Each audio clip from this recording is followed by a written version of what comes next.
వ్యాప్తంగా ఇలా చేసేటప్పుడు మాకు విస్తుపోయే వాస్తవాలు వచ్చే నేపథ్యంలో ఒకసారి మా వరంగల్ ప్రతినిధి భాస్కర్ మనతో పాటు ఫోన్ లైన్లో అందుబాటులో ఉన్నారు. తను ఒకసారి అడిగి తెలుసు, ఎందుకంటే తను కూడా ఈ ఆపరేషన్లో భాగస్వామి అయ్యారు. మొత్తం రాష్ట్ర వ్యాప్తంగా చేసిన 100కు పైగా ఏవైతే స్పై ఆపరేషన్స్ ఉన్నాయో వాటిని మేము రేపు ఉదయం నుంచి వరుస కథనాలుగా మేము టెలికాస్ట్ చేయబోతున్నాము. ఇది కేవలం ఒక ఇండివిజువల్ ఫార్మసిస్టులకు లేకపోతే మెడికల్ షాపులకు పరిమితం చేయకుండా కార్పొరేట్ ఫార్మసీలకు కూడా మేము వీటిని చెక్ చేసాము. అప్పుడు ఏం జరిగిందన్న విషయం రేపు ఉదయం నుంచి వరుస కథనాలు టెలికాస్ట్ చేస్తాం. అందులో ఒకసారి భాస్కర్ దగ్గరికి వెళ్దాం. భాస్కర్, చిదంబరం, తెలంగాణ రాష్ట్ర వ్యాప్తంగా ఉన్నటువంటి మెడికల్ షాపులు ఇలా మెడికల్ దందా 6 పూలు 3 కాయలలాగా సాగుతున్న పరిస్థితి.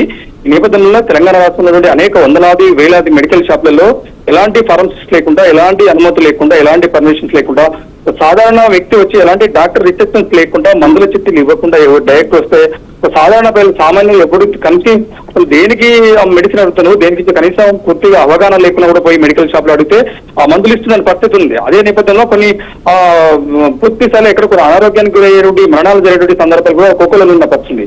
ఆ నేపథ్యంలో తెలంగాణ రాష్ట్ర వ్యాప్తంగా చూసుకుంటే ఇలా ఎందుకంటే బ్రతకడానికి ముఖ్యంగా ఎంత ఫుడ్ లేకున్నా కూడా మెడిసిన్ కావాల్సినటువంటి చాలా ముఖ్యమైన పరిస్థితి ఉంది. ఆ నేపథ్యంలో ఇలా ఆ మెడికల్ షాప్ నిర్వహణ చూస్తే 24 గంటలు ఒకరే క్యాండిడేట్ ఉంటారు. కనీసం ఫార్మసిస్ట్ సర్టిఫికేట్ లేకున్నా అనామకం తీసుకొచ్చి ఇలా కుర్చీలో కూర్చోబెట్టి ఇలా దందా చేస్తున్న పరిస్థితి.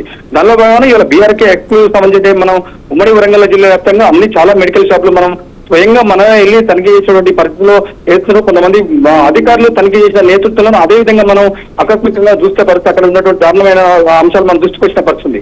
నేపథ్యంలో చూసినట్టయితే అబ్జర్వేషన్ చెప్పండి. ఇప్పుడు ఒకటి, మీరు అక్కడికి వెళ్ళినప్పుడు ఫార్మసిస్టులు ఎంతమంది ఉన్నారు అంటే ఒక మెడికల్ షాప్ మనం ఎగ్జాంపుల్ గా తీసుకుంటే ఆ మెడికల్ షాప్ లో ఎంతమంది వర్క్ చేస్తున్నారు, అందులో ఫార్మసిస్టులు ఎంతమంది ఉన్నారు, ఫార్మసిస్టులు కాని వాళ్ళు అక్కడ ఎంతమంది పనిచేస్తున్నారు?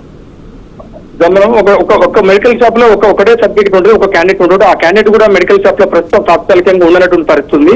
ఎందుకంటే ఆ సర్టిఫికేట్ మాత్రమే షాప్ లో ఉంటుంది. అక్కడ సర్టిఫికేట్ లేని వారు చాలా మంది పనిచేస్తున్న పరిస్థితుంది. 20 మినిమం ఒక క్యాండిడేట్ అయితే 18 గంటలు సుమారుగా పనిచేస్తున్న పరిస్థితుంది. మిగతా సర్టిఫికేట్ పనిచేస్తున్నట్టుగా చెప్తారా, లేకపోతే నిజంగానే 18 గంటలు పనిచేస్తున్నారా? చేస్తున్నారు. వాళ్ళు చేయడం అంటే ఎవరు సర్టిఫికేట్ ఉన్న క్యాండిడేట్ లేకుండా వీళ్ళే చేస్తున్న పరిస్థితి. అంటే ఏడు క్యాండిడేట్ ఏదైనా అడిగితే వస్తాడు, సెకండ్ షిఫ్ట్ వస్తాడు, మళ్ళీ మార్నింగ్ షిఫ్ట్ వస్తాడని చెప్పి సాకులు చెప్తున్న పరిస్థితి. ఆ నేపథ్యంలోనే అనేక షాపులు చూసిన పరిస్థితి ఉంది. ఏదో ఒకటే షాపు కాదు, 2 షాపులు కాదు, 100 షాపులు మనం తిరిగి ప్రయత్నం చేసిన పరిస్థితి. అలాంటి పరిస్థితుల్లో చాలా షాపులు ఇంట్లోకి వచ్చిన పరిస్థితి ఉంది. Yes, thank you Bhaskar. Sanjay Reddy గారు, ఇక్కడ అంటే ప్రశ్న ఏంటంటే ఒక్క షాపులో 4 లేదా 5 మంది పనిచేస్తారు, ఒక్కటే ఫార్మసీకి సంబంధించిన సర్టిఫికేట్ ఉంటుంది. మిగిలిన వాళ్ళందరూ ఏంటంటే వాళ్ళు హెల్పర్స్ అనే పదం వాడుతున్నారు కానీ బట్ వాళ్ళే మందులు ఇచ్చేస్తున్నారు. సో అది అలౌడ్ అసలు ఇట్లాంటి అంటే మన ఫార్మసీ యాక్ట్ ప్రకారం చూసినప్పుడు ఫార్మసీకి సంబంధం లేని వ్యక్తులు, MBA చదివిన వాళ్ళు, లేకపోతే ఇంటరో లేకపోతే డిగ్రీ చదివిన వాళ్ళు వెళ్ళి